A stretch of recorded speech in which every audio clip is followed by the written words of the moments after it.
Okay, here's freestyle part 7.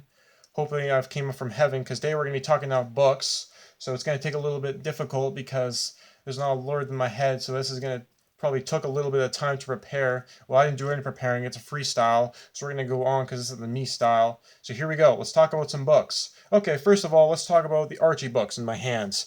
Here we go. I guess it's a kind of cool brand. We got Jughead and Archie. Also Veronica and Betty. I'm ready to talk about the stories. Oh, I hope you are ready.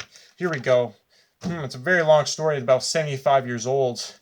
I guess we can keep doing this. It's getting kind of cold, but I guess there's nothing that'll ever be as gold. I got all these stories in high school. They're really kind of bold. Okay, let's talk about another series. How about Calvin Hobbes? All those that lazy 6-year-old. He's kind of a bit of a slob. He lives with a tiger. Well, he's really imaginary. It's kind of a little bit thinking because you really think it's kind of scary because you think it's realistic, but I guess it's trying to feels kind of weird. You look at the dad and mom. The dad doesn't have a beard. They look kind of young, and the book's also pretty old. It came from the 80s, and I guess that's kind of old. I know I kind of said that word twice again, so let's just try to move on to another book I've said. Okay, how about we talk about Maze Runner? Yeah, it's a nice book series. Here, let's get serious. Here we go. Talking about Maze Runner, a story about a boy and a bunch of guys trying to escape a maze, but they get stuck.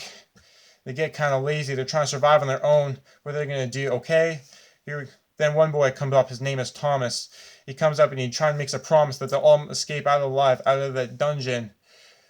Then they'll get out and they'll go off and pungent. I know that didn't make any sense. But let's move on to the next chapter. Because really, we're all curious of what really happens after. They really get to this one laboratory where there's this weird doctor. And she shoots herself in the head, but she's really not dead. Well, that's kind of odd. But I don't really remember the rest of the story because I don't remember reading the rest of the books. So really, we're going to have to wait till next time. We'll see how long that took.